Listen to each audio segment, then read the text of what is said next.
Hello everyone. Today we are going to start our new chapter number 15, Air Around Us. जैसे कि हम सबको पता है कि विदाउट एयर हमारा लिविंग ऑर्गेनिजम्स का जो रिक्वायर्ड थिंग है वो मेन क्या है, एयर है. एयर के बिना हम नहीं रह सकते हैं. वैसे ही हमारी regular day to day activities जितनी होती है जिसके अंदर हमें एयर की ज़रूरत पड़ती है, जैसे कि हमें हमारे कपड़े सुखाने हैं तो जिसके लिए हमें क्या एयर की ज़रूरत पड़ेगी. अगर हम कहीं पे पढ़ने बैठे हैं और हमारी बुक्स है तो एयर चल रही है तो क्या होगी, हमारे पेजेस फोल्ड हो जाएंगे. ट्रीज़ हैं तो उसके लीव्स हैं तो एयर आती है जिसकी वजह से वो हिलते हैं. इवन सीड्स हैं तो उसके लिए भी एयर एक बहुत ही हेल्पफुल वर्क करती है. तो वो क्या करती हैं, एक फैक्टर बन जाती हैं, नेचुरल फैक्टर बन जाती है. जैसे कि आगे के चैप्टर्स में हमने विनोविंग के बारे में पढ़ा था, जो किसी हेल्प से होता है कि वो एयर की मदद से विनोविंग इफ़ेक्ट है जो कि हेल्पफुल रहती है. यहाँ पे एक्टिविटी 15.1 में डिफरेंट टाइप्स ऑफ फिरकी दिखाया गया है कि आपने अगर कभी बनाया हो या तो बना के अगर आप उसको एयर पास में रख दे तो वो क्या हो जाती है, सर्कल में घूमना शुरू हो जाती है. तो हर एक थिंग्स के अंदर एयर है वो एक नेसेसरी थिंग्स बन चुकी है. नाउ टॉकिंग अबाउट एक्टिविटी 1, जिसके अंदर जो फिरकी है तो उसको कैसे बनाते हैं उसका मेकिंग स्टाइल दिखाया गया है, तो आप वो घर पे बना सकते हैं. अभी बात करते हैं air present everywhere around us की जो एयर है वो हमारे एनवायरनमेंट के हर एक थिंग्स के आसपास में देखने को मिलती है. Now moving towards to activity 2, जिसके अंदर दो जार लिए गए हैं जिसके अंदर पानी रखा हुआ है. अगर हम कोई भी एम्प्टी बॉटल ले या तो ग्लासेस ले तो ये नॉर्मली आप सब लोगों ने घर पे किया होता है कि अगर वो एम्प्टी बॉटल को हम डायरेक्टली सीधा ही जार के अंदर डाल दें, पानी के अंदर डाल दें, तो वो क्या हो जाएगा, प्रेशर क्रिएट करेगा. तो वो प्रेशर क्रिएट करने की वजह से जो बॉटल है जिसके अंदर एयर भरी हुई है तो वो डाउनवर्ड्स नहीं जाएगी. पर अगर हम उसको स्लाइटली थोड़ा सा साइड में कर दे तो क्या हो जाएगा कि पानी है तो वो बॉटल के अंदर फिलअप होना शुरू करेगा और जो बॉटल के अंदर एयर है वो बाहर निकल जाएगी. तो मतलब कि उस जो एयर की स्पेस थी वो वाटर ने कवर कर ली, तो जहाँ पे पानी इजीली फिल हो जाएगा.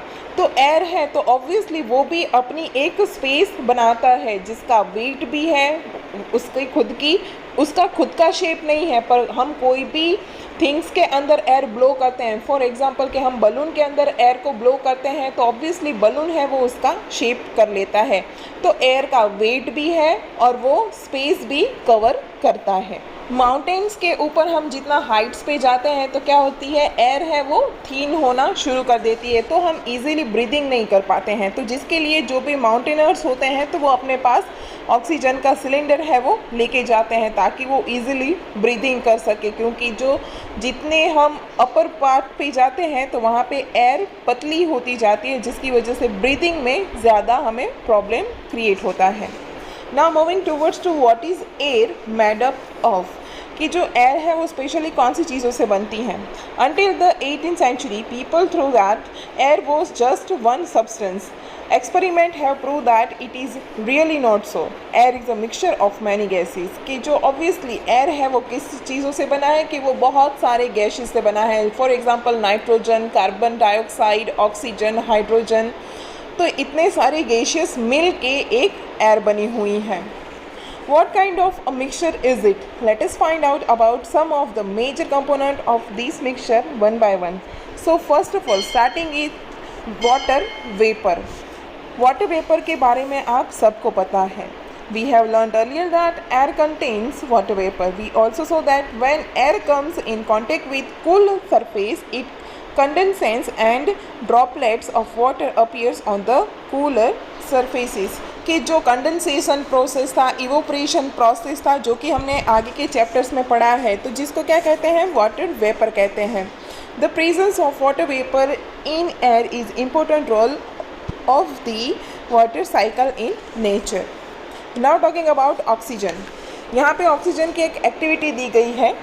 एक्टिविटी के अंदर दिया गया है कि ऑक्सीजन का हमें पता लगाना है तो कैसे लगाएंगे. तो टेबल के ऊपर अगर हम 2 कैंडल रख दें और जिसको ग्लो करें तो एक ग्लास टम्बलर है तो उसको हम एक कैंडल के ऊपर कवर करके रख देंगे, तो आफ्टर सम टाइम क्या होगा कि जो उसके अंदर जो फायर लगी हुई है तो वो धीरे धीरे लाइट उसकी कम होके वो बंद हो जाएगा। तो उसके पीछे का रीज़न क्या है कि टम्बलर के अंदर जो ग्लास टम्बलर था उसके अंदर जितनी एयर थी तो वो फायर ने यूज़ कर ली। देखिए एक सिंपल सी थिंग है कि आग लगती है, उसके पीछे का रीज़न ये है कि ऑक्सीजन होगा तभी आग लग पाएगी, वरना आग नहीं लगेगी। अगर हम स्पेस में जाएंगे जहाँ पे ऑक्सीजन नहीं है और वहाँ पे हम कितना भी ट्राई कर ले तो वहाँ पे आग नहीं लगेगी। क्यों? क्योंकि वहाँ पे ऑक्सीजन की कमी है। दूसरी कैंडल है कि जो नॉर्मल रूम के अंदर रखी हुई है तो वहाँ पे ऑक्सीजन का सर्कुलेशन होता रहेगा, तो वहाँ पे वो कैंडल है वो कंटिन्यू जलती रहेगी। पर जो ग्लास टम्बलर के अंदर ऑक्सीजन यूज़ हो जाने की वजह से वो बंद हो जाएगी, वो बर्निंग है वो बंद हो जाएगा। अभी बात करते हैं हम नाइट्रोजन की। तो यहाँ पे क्या दिया गया है कि जो एक्टिविटी 3 में हमने देखा कि ग्लास टम्बलर के अंदर ऑक्सीजन यूज़ हो गया, पर ऐसा ज़रूरी है कि हमने ग्लास टम्बलर में जब लिया तभी सिर्फ उसके अंदर ऑक्सीजन था और दूसरे गैसियस नहीं थे। ऑब्वियसली ऐसा नहीं होगा क्योंकि ऑक्सीजन के साथ दूसरे गैसियस भी प्रेजेंट होंगे, पर ऑक्सीजन का यूज़ हो गया तो दूसरे गैसियस भी वहाँ पे फाइंड आउट किए जाते हैं। This indicate the presence of some component in the air which does not support burning, कि दूसरे भी जो कंपोनेंट्स है वो थे पर वो बर्निंग के अंदर सपोर्ट नहीं करते हैं। The major part of air which does not support burning candle is nitrogen. जैसे कि हम सबको पता है कि नाइट्रोजन है वो ज़्यादा मात्रा में पाया जाता है एयर के अंदर। अभी बात करते हैं हम कार्बन डाइऑक्साइड की। In a close room if there is some material that is burning, you may have felt suffocation. This is due to excess of carbon dioxide that may be accumulating in the room as the burning continues. Carbon dioxide makes up small component of air around us, कि carbon dioxide है उसका जो component है वो small amount में है। For example कि अगर हम एक ही रूम के अंदर बहुत से लोग बैठे हुए हैं जिसकी विंडोज़ क्लोज है और जिसके डोर भी क्लोज हैं, तो अगर हम वहाँ पे 1 घंटा या 2 घंटा ज़्यादा रहेंगे तो वो रूम के अंदर जितना ऑक्सीजन था वो सब हमने यूज़ कर लिया। हमारी रेस्पिरेशन सिस्टम में हमने ऑक्सीजन यूज़ करके कार्बन डाइऑक्साइड बाहर निकालते हैं, तो वो रूम के अंदर कार्बन डाइऑक्साइड है उसका परसेंटेज बढ़ जाएगा जिसकी वजह से हमें सफोकेशन होगा। पर ये जो पूरा परसेंटेज है वो कायम रखने के लिए प्लांट्स है वो क्या करते हैं, फोटोसिंथेसिस प्रोसेस करते हैं जिसके अंदर वो कार्बन डाइऑक्साइड का यूज़ करते हैं और उसके बदले ऑक्सीजन एनवायरनमेंट को देते हैं। लिविंग ऑर्गेनिजम्स जितने भी हैं तो वो ब्रीथिंग में ऑक्सीजन लेते हैं और कार्बन डाइऑक्साइड रिमूव करते हैं। जब बर्निंग इफेक्ट होता है तभी कार्बन डाइऑक्साइड उसके अंदर से रिलीज़ होता है जो कि एक ज़्यादा परसेंटेज बढ़ा देता है, पर प्लांट है वो फोटोसिंथेसिस प्रोसेस से ये चीज़ पूरे कंपनसेट कर दी है। Now talking about dust and smoke, the burning of fuel also produces smoke. Smoke contains a few gases and fine dust particles and is often harmful. जैसे कि हम सबको पता है कि हम व्हीकल्स हैं या तो फैक्ट्रीज़ हैं जिसके अंदर से स्मोक निकलता है तो वो हार्मफुल होता है एटमॉस्फेयर के लिए भी और लिविंग ऑर्गेनिजम्स के लिए भी। That is why you see long chimneys in factories के, हमने फैक्ट्रीज़ के ऊपर जो लॉन्ग थिंग्स देखी होती है जिसको चिमनी कहा जाता है। This takes the harmful smoke and gases away from our noses but brings it closer to the birds flying up in the sky. कि जो स्मोक और डस्ट निकलता है तो वो हमारी चिमनीज़ है, तो स्पेशली उसका काम क्या होता है कि जितनी भी फैक्ट्रीज़ में से हार्मफुल गैशियस निकलते हैं तो वो गैशियस को कन्वर्ट कर देता है स्मॉल पार्टिकल्स में ताकि उसका डस्ट है वो नीचे रह जाए और बाकी का जो स्मोक है वो एयर में चला जाए। पर फिर भी वो हमें नहीं तो जो एटमॉस्फेयर के अंदर दूसरे बर्ड्स वगैरह रहते हैं तो उनको भी ये हार्मफुल इफ़ेक्ट क्रिएट करता है। Now talking about activity number 4, figure 15.7 के अंदर दिखाया गया है आपको कि जो एयर है पूरा रूम है वो डार्क है, पर जो डोर के अंदर एक छोटा सा हॉल है तो वहाँ से जो सनलाइट आ रही है तो वहाँ पे हमें कुछ डस्ट पार्टिकल्स देखने को मिलते हैं। स्पेशली ये चीज़ आप सब लोगों ने नोटिस की होती है कि सनलाइट के अंदर जब वो डार्क रूम के अंदर एंटर होती है तो उसके अंदर डस्ट पार्टिकल्स देखने को मिलते हैं। तो ये चीज़ क्या प्रूव करता है कि एयर के अंदर डस्ट पार्टिकल प्रेजेंट रहते हैं। The presence of dust particles in air varies from time to time and from place to place, कि ये जो पार्टिकल्स हैं वो टाइम टू टाइम हर प्लेस पे दूसरे प्लेस पे चेंज होते रहते हैं, वो कंटिन्यू चलते रहते हैं। We inhale air when we breathe through our nostrils, जैसे कि हम ब्रीदिंग करते हैं with our nostrils. Fine hair and mucus are present inside the nose to prevent dust particle from getting into the respiratory system। अभी देखिए कि हम हमारी नोज़ के अंदर छोटे थिन हेयर स्ट्रक्चर होता है, तो उसका काम क्या है कि ये जो डस्ट पार्टिकल है जो कि एयर के अंदर प्रेजेंट है तो वो हमारी रेस्पिरेटरी सिस्टम के अंदर ना जाए, तो वो हेयर है तो वो फिल्ट्रेशन का काम करते हैं। Do you recall being scolded by your parents when you breathe through your mouth? If you do that, harmful dust particles may enter your body। कि अगर हम नोज़ के बदले हमारे मुंह से ब्रीदिंग करते हैं तो जो हार्मफुल पार्टिकल्स होते हैं तो वो हमारी बॉडी के अंदर एंटर हो जाते हैं।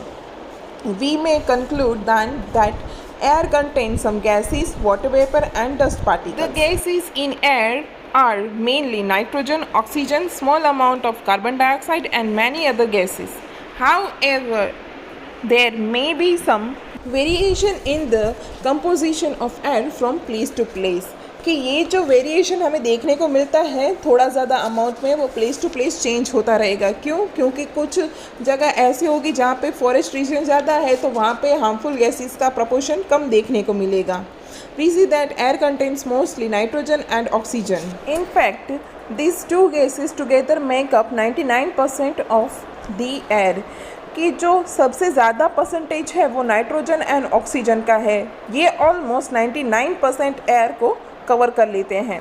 The remaining 1% is constituted by carbon dioxide and a few other gases and water vapor, कि जो बाकी का 1% बचा है जिसके अंदर अदर सारे गैसेस इंक्लूड हो जाएंगे।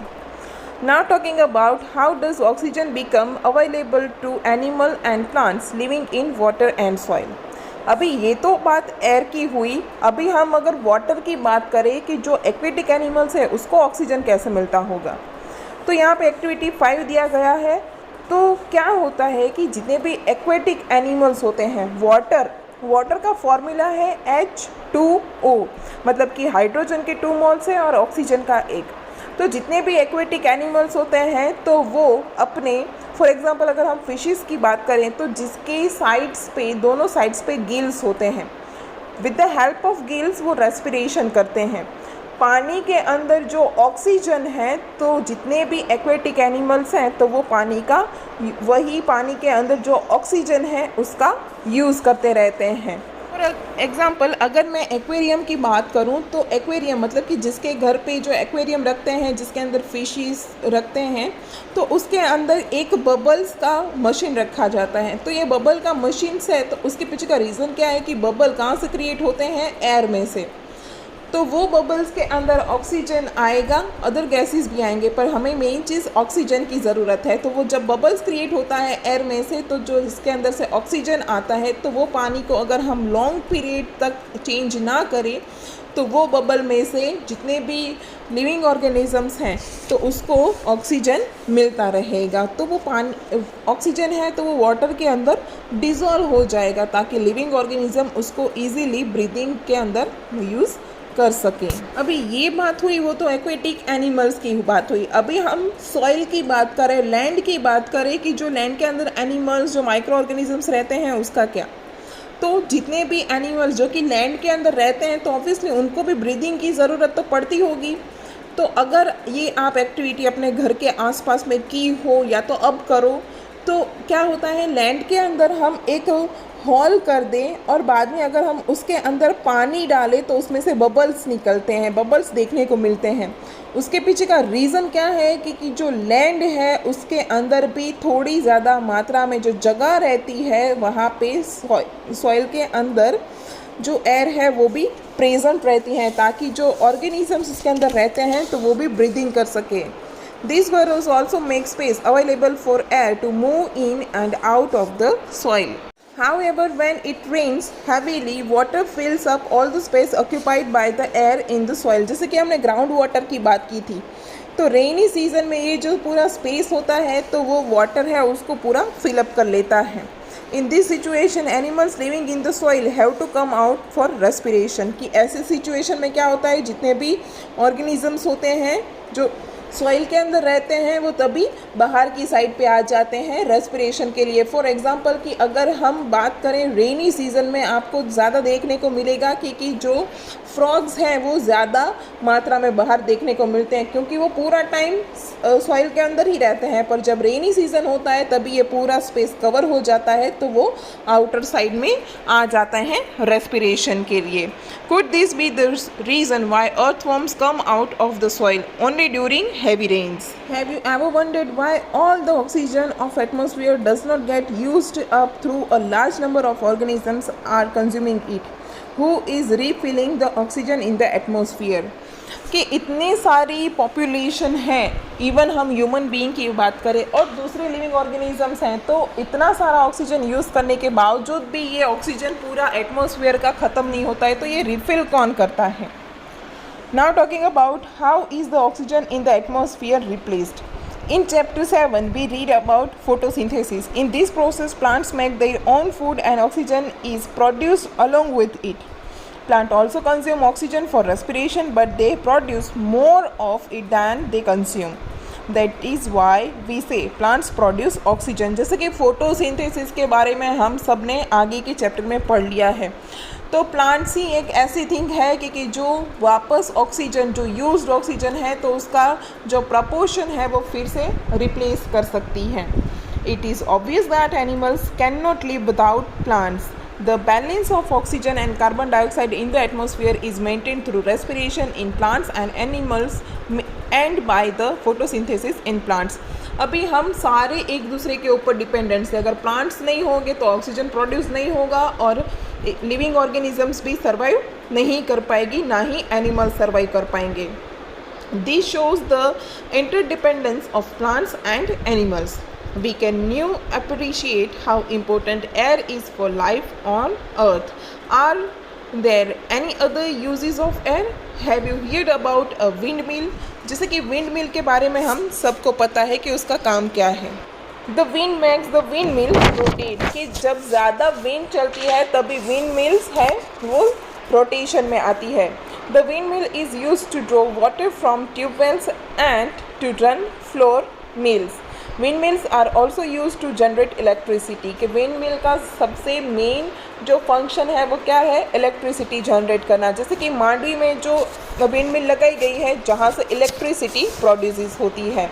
Air helps in the movement of selling yachts, gliders, parachutes and aeroplanes. Birds, bats and insects can fly due to the presence of air. Air also helps in the dispersal of seed and pollens of flowers of several plants.